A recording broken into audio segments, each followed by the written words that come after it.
This is one of the many reasons why people don't trust the police.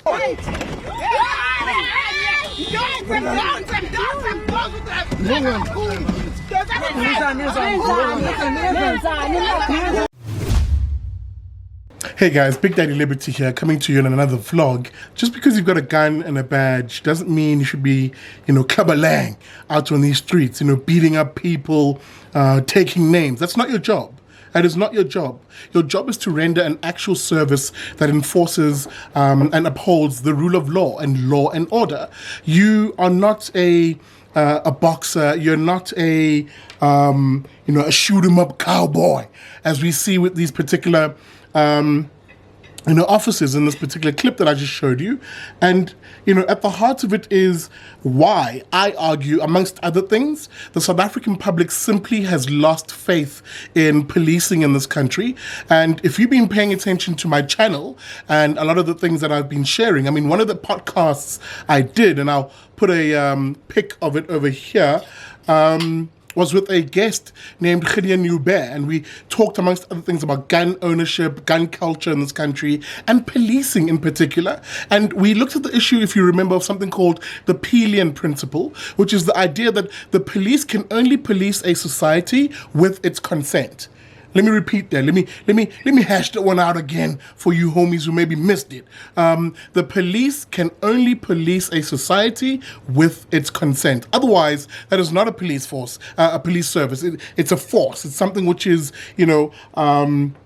acting against the freedoms of a citizenry. And you see that in small incidents across this country where police have simply just been armed thugs. And this is why the American founders guaranteed the Second Amendment, the idea that a ordinary citizenry should be able to own guns. Why? Because they recognize that the moment you have only one grouping, or in this case, if the state genuinely has a monopoly on violence, and politicians being politicians pine for that sort of power to be exclusively theirs, this sort of abuse can happen. The point isn't to say that I want every single South African to be a armed citizen and a shoot them up cowboy. That's not the argument being made here.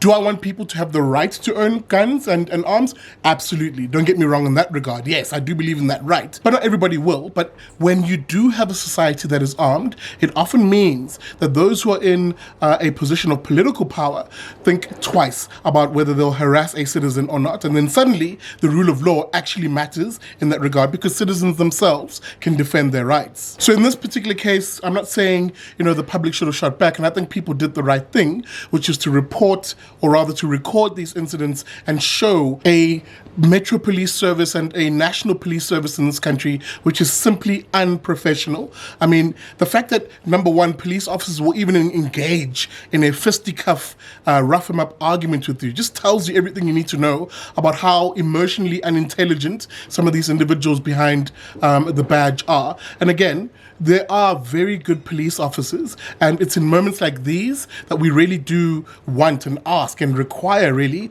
those good officers to shine and actually show up their bad colleagues.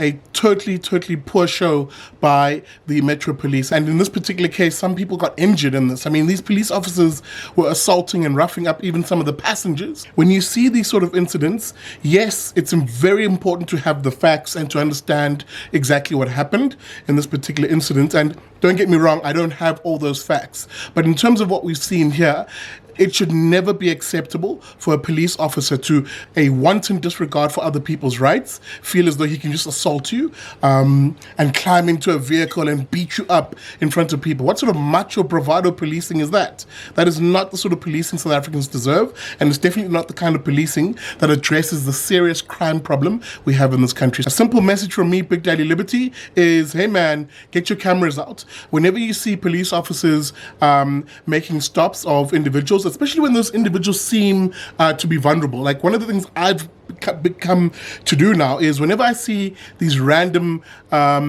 stop cops stopping vehicles on the road, and they stop a single female, for example, or an elderly couple, or whatever the case may be, people who I genuinely believe are vulnerable in those situations, I will stop often and observe to make sure that there's accountability in these sort of situations. And if you look at some of the historical cases in America, the Black Panthers did exactly that. No matter what your individual view is of the Black Panthers, because I'm not 100% happy with some of the things they did, but the principles behind what they were standing for, I think, were relevant. And that is the idea of fighting back against police brutality, fighting back against an extortionist culture that can develop when certain individuals and groups, often with a badge and a gun, feel as though they are above the law and that they don't have to follow the law, and that somehow we, the citizenry, should be their victims. The simple fact of the matter is this: in a free society, which is what I want South Africa to be, police officers never act like thugs and goons. They are and should be the absolute example of following the rule of law and enforcing law and order. That behavior was totally unacceptable. No citizen, and race is not an issue here, no citizen should accept that sort of behavior and thuggery from the police. Never give up your rights to any politician or any man from the state. You've got to defend those with everything you have. Do not give your rights away to people who seek to harass you and to exploit you. That's my lesson. Have you learned yours?